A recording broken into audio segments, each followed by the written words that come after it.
Does anyone here has allergies, seasonal allergies at all? So when we have allergy, we take medicine, right? Do you know how that medicine work? And by any chance? Let's take a look at the application of regarding the aromaticity. Okay, start with histamine. Histamine is an aromatic compound, regulate a lot of biological process in mammals. One of them is allergic reaction. What does it do is, so from extensive study, right? There are three types of histamine receptor. We're gonna call them H1, H2, and H3. We're gonna focus on just the H1. All right, so histamine is produced and bind to the H1 receptor. This binding causes allergic reaction. Okay, and when we have allergies, what do we do? Well, we take a medicine.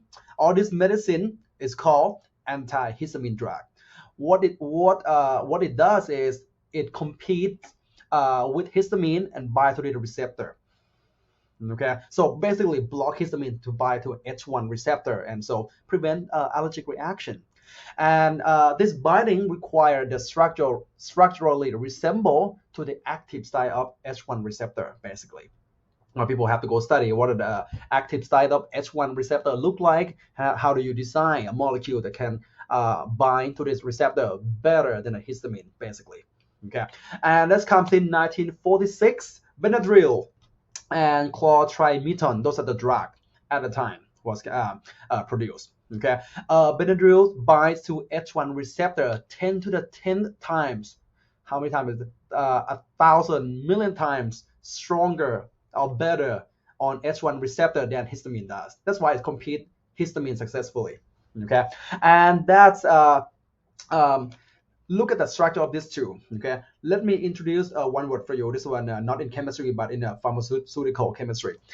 So in go back here. Pharmacophore. Okay, it's a part of drug molecule that is responsible for biological or pharmacological effects. Okay, the structure, the required structure of antihistamine medicine are two benzene connected to one another with either one or two carbons. This is one right here, and a tertiary amine.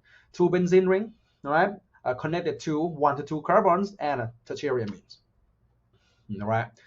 Let's take a look at the pharmacophore of Benadryl. Okay, so Benadryl got these two benzene ring. These two benzene ring don't exist as a coplanar. They are not on the same plane only because these two hydrogens have their interaction. One of them have to tilt it either upward or downward. Okay, so when one of benzene tilt, and we would have this conformation. They call it a waffle maker conformation. One benzene tilt, this one tilt up, and the other benzene stay. All right. This conformation contribute to tight binding. How tight? 10 to the 10th times better than histamine. And we have this this first generation of antihistamine drug. Two benzene ring connected to 1 to 2 atoms plus tertiary amine. All of them have this featured. All right. Now, some of you may know when you take Benadryl, that's a side effect. What is that side effect? Make you sleep. Okay. All right. Take a go back to right here. So antihistamine drug competes successfully. So histamine can block histamine from binding to H1. So we stop allergic reaction. We don't have allergy. But this first generation of antihistamine drug from since 1900, right, can pass through blood-brain barrier and sneak into your central nervous system and bind to another receptor and cause drowsiness, make you sleep, have a sedative property. All right.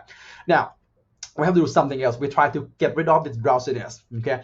Let's take a look at the blood-brain barrier real quick. Okay. The blood-brain barrier looks like this. So this is your blood vessel. So there's a red blood cells of blood coming inside right here. The outside is your central nervous system. Okay.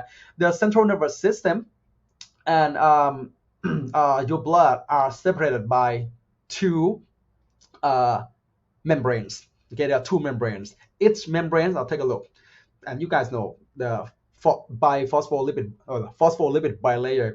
That's one membrane. Okay, the phospholipid bilayer so look like this, have a hydrophilic head and hydrophobic tail. The compound that can pass through phospholipid bilayer cannot be two polar. If it's two polar, they cannot pass through the hydrophobic tail. Right, it's repel. Or it can be two non-polar. Otherwise, the hydrophilic head will repel it. Okay, so the compound that can pass through this membrane has to be, the polarity has to be somewhere in the middle.